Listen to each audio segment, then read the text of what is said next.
안녕하세요. 임상심리 전문가들 시즌3 우리는 센터들입니다. 논문 톡을 신설했어요 저희가. 예. 부모교육과 번갈아서 아마 진행되는 것 같은데요.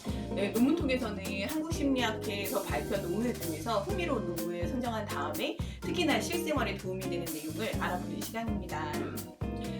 그러면 자, 오늘은 어떤 주제로 할 거냐면 공격적 운전에 대한 내용인데요. 사실 평소에는 안 그런 사람들도 운전 중에 화내는 사람이 많거든요. 누구 생각이 나네요. 자, 왜 그런지 알 수 있는 논문이 나왔습니다. 생각해보면 이 논문을 딱 접하는 순간 사실 저는 장롱면허거든요. 그래서 나는 왜 운전을 안 하고 있을까라고 생각해보니까 이런 공격적인 운전을 하는 사람들이 무서워서 안 하는 것 같아요. 그런 게 아닌가 싶었습니다. 그래서 한번 여쭤보고 싶어요. 운전하실 때 어떠신가요? 저는 사실 소심해서 공격적으로 운전보다는, 그러니까 운전을 막 공격적으로 하기보다는 그냥 운전을 할 때 그 안에서 그냥 막 뭐 욕을 많이 하는 것 같아요. 그게 공격적 운전이에요.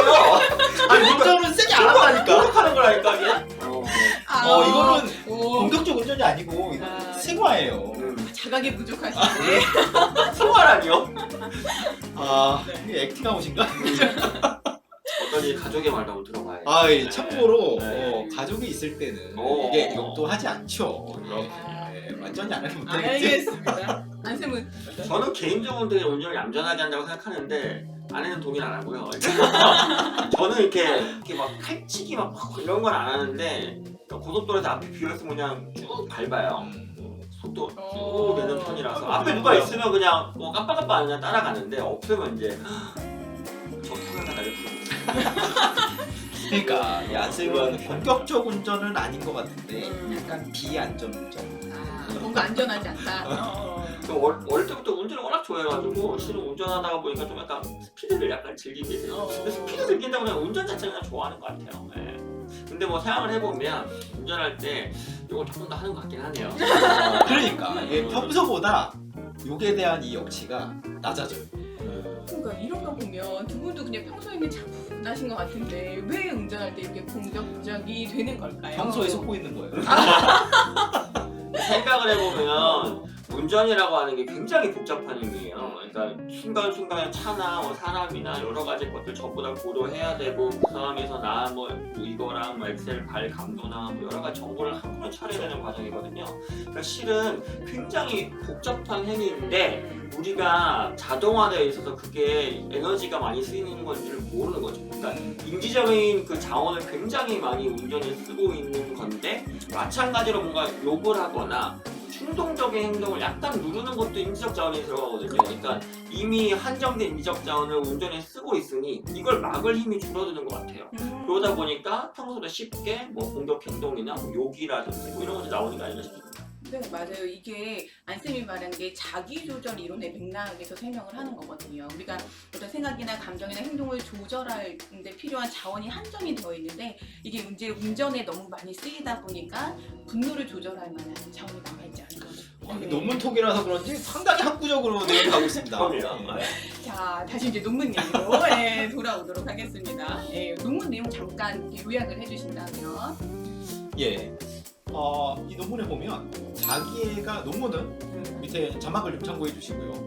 논문은 자기애가 높으면 보복 간주를 많이 하게 되고 그리고 공감 능력이 낮으면 공격적 운전을 많이 하게 된다. 간단하게 정리하면 이런 내용입니다. 실은 생각을 해보면 그 뭔가 내가 침해를 당했다고 생각하니까 보복을 하고 싶어지는 거잖아요.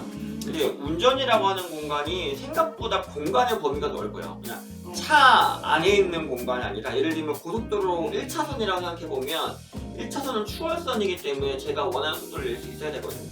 거기에 누가 가로 막히는 순간 내 공간이 침해된다는 생각이 나는 거죠. 그렇죠. 그러면 당연히 분노가 일고 같거든요. 그러니까 사실 분노라는 감정이 있잖아요. 그게 어떤 거냐면 사실은 내 영역이 분명히 있는데 그 영역을 누군가가 침범해올 때 나를 보호하기 위해서 공격하는 게 분노거든요. 그러니까 운전이라는 공간이 이제 나의 공간이라는 개념이 그래서 그 침해할 때 화가 난다는 게 이해가 되네요.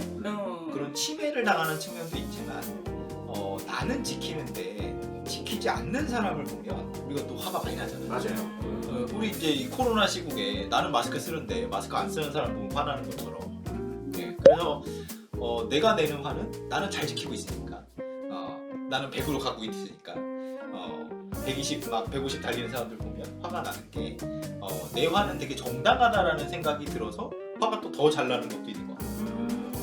그렇게 생각해 보면 이제 분노가 나는 포인트가 두 가지인 것 같아요. 하나는 내 공간을 누군가가 침범할 때 화가 난다라고 하는 거 하나랑, 또 하나는 우리가 보통 이제 분노를 많이 경험하는 사람들이 슈드 스테이트먼트라고 해서 뭐뭐 해야만 한다라고 하는 규칙이 많은 사람들이 화가 잘 나거든요. 그렇죠. 근데 운전이라는 공간이 사실 규칙이 되게 많은 공간이기 때문에 나는 지키는데 누군가가 안 지키면 그렇게 화가 나는 거다. 이렇게 이해할 수 있겠는데요. 예, 정리 좋습니다. 네. 그런데 네. 사실 이게 또 어쩌다 보면 일부러 그러는 건 아니지만, 이게 저도 뭐 완전히 의도한 건 아니지만 어쩌다 어겨가지고 먼저 이렇게 싹 가게 될 때가 있어요. 근데 솔직히 그때 또 쾌감이 있어. 그렇죠. 그렇다 없으면.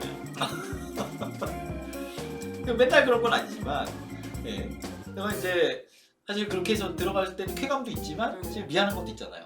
그러다 보니까 들어가서 깜빡이를 막 열심히 미안해요. 죄송해요. 일부러 그러는 게 아니에요. 저는 그래서 차 뒤에 네. 자막판이 좀 있었으면 저도 그 좋겠어요. 생각했어요. 진짜.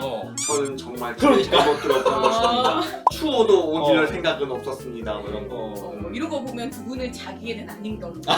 왜냐하면 미안해 하잖아요. 그런데 자기애적인 사람들은 뭐냐면 이게 정말로 자기 권리라고 생각하는 거예요. 끼어들고 뭐 앞서고 이런 게 들어갔으면서도 잘못 들어갔으면서도 미안해 하지 않고 나의 권리를 행사하는 거다. 이게 자기애적인 성향인 거죠. 그래서 이 논문에서는 자기애랑 공격적인 운전을 연결하고 있다라고 보시면 되겠고, 다시 또 이러면서 얘기로 돌아오면 이 논문에서는 이제 보복 관출을 많이 할수록 공격적인 운전을 많이 한다라고 되어 있는데 이 부분은 어떻게 생각하세요? 실은 그 감히 나한테 네가 나한테 이런 그래? 뭐 이런 것 때문에 이런 게 어떻게 보면은 보복 관출인 거잖아요. 그렇죠. 그러니까 실은 운전이라고 하는 행위 자체가 굉장히 위험한 행위잖아요. 실은 막 100km로 달리고 120km 달리고 그만 몇 톤이 되는 차가 왔다 갔다 부딪히면 큰 사고가 나고서 자신의 생명이 위협되는 상황이기도 한데, 누가 뭔가 나의 뭐 위험하게 뭐 끼어들거나 어떤 그런 행동을 하면 나의 일종의 생명이 위협당했다는 생각이 들기 때문에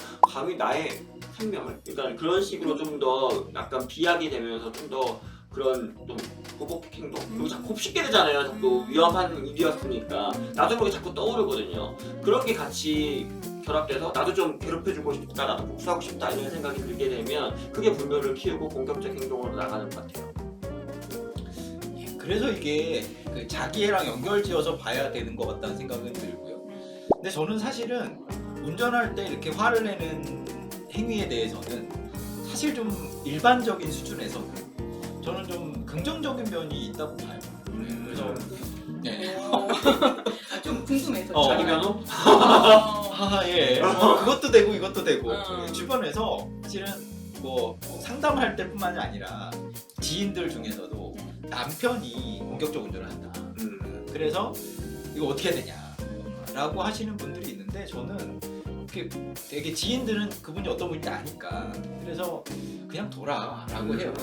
그냥 하려고 하지 말고. 그분이 평소에 뭐 어디 가서 공격적인 문제 행동을 하는 건 아니고 운전할 때만 이제 그런 분들이 있는데, 그런 경우에는 그냥 평소에 못 푸는 거 운전할 때 푸는 거다.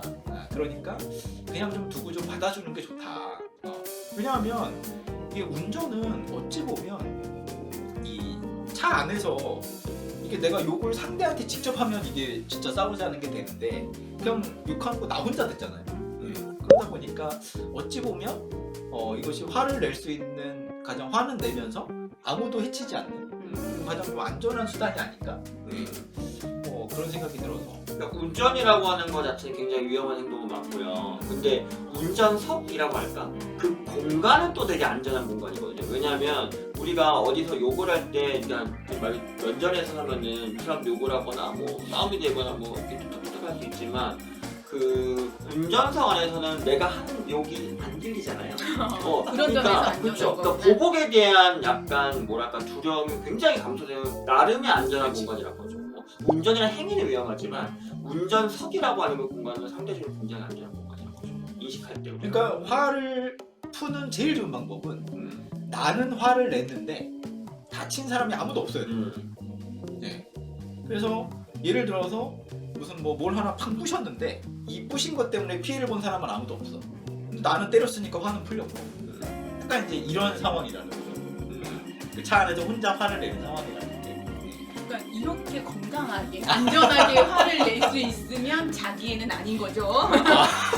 그런데 이제 자기애적인 성향인 사람들은 나한테 누군가가 나를 침범해 오면 나를 공격하는 거고 나에게 이렇게 도전하는 거야라고 생각하면서 이제 계속해서 곱씹으면서 공격적인 운전으로 간다라는 얘기가 보복 반추에 대한 얘기인 것 같고요. 그러면 정리를 너무 잘하시는데. 그러면 이제 논문에서 이제 인지 공감이 낮을 때도 어떻게 이게 이제 공격적인 운전을 좀 펴주는 거죠. 인지 공감이 안 될 때 공격적인 운전을 한다는 얘기인데 이 부분에 대한 의견은 어떠신지?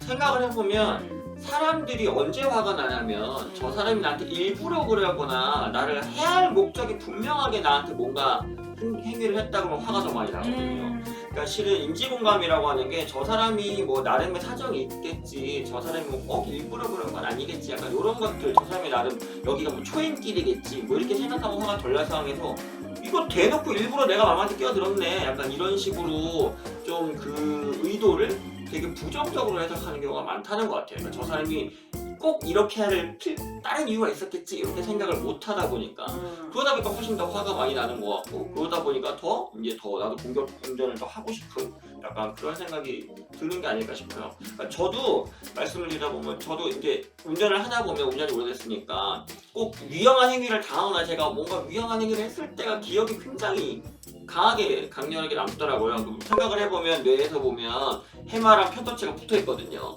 그러다 보니까 한쪽이 강하게 자극이 되면 딴 쪽에 영향을 줄 수밖에 없어요. 그래서 강렬한 기억들이 되게 오래 남는데 어느 날 제가 운전할 때마다 그렇게 떠오르게 좀 괴로워가지고 이렇게 어떻게 하면 이런 걸 좀 안 날까? 별 유쾌한 기억이 안 자꾸 떠오르니까 그래서 제가 시작한 게 약간 실은 인지적 공감 같은 거였는데 본인이 운전을 하실 때 그럼요. 그러니까 누가 이렇게 훅 끼어들면 아유 운전한 지 얼마 안 되셨나봐요 뭐 이런다거나 속으로 아니면 확 가면 급한가 봐 좀 애가 병원에 가 있나 보다 어떡해 라고 일부러 생각해봤어요. 그러니까 확실히 욱하는 것도 줄고요, 그것 때문에 기억이 나는 것도 줄고요, 그러다 보니까 훨씬 좀 운전을 좀 평온해진 것 같거든요. 이런 걸 이렇게 쓰는 것 자체가 이제 인지적 공감을 활용하는 방법이 아닐까 싶습니다. 너무 치료적인 거 아니에요? 저는 가식적이라고 생각합니다. 인지적 오케이. 네. 안쌤은 이게 인지 재구조화를 이제 말씀하신 거고요. 저는 사실 이런 거보다는 제가 공격적 운전을 좀 스스로 좀 안 하게 될 수 있는 이유는 저는 살기 위해서 안 하는 거예요. 위험하니까. 이렇게 이제 공격적 운전을 하다 보면 이게 공격적 운전이라는 게 사실은 좀 속도를 높여서 가는 건데 그러다 보면 이게 결국에는 잘못되면 사실 내가 다치는 거죠. 예. 그런 게 있죠. 그래서 내가 이 속도가 좀 올라간 거나 제가 좀 이렇게 확 끼어들려고 하는 이런 걸 한번 딱 느끼고 나면 제가 살기 위해서 이러면 안 돼.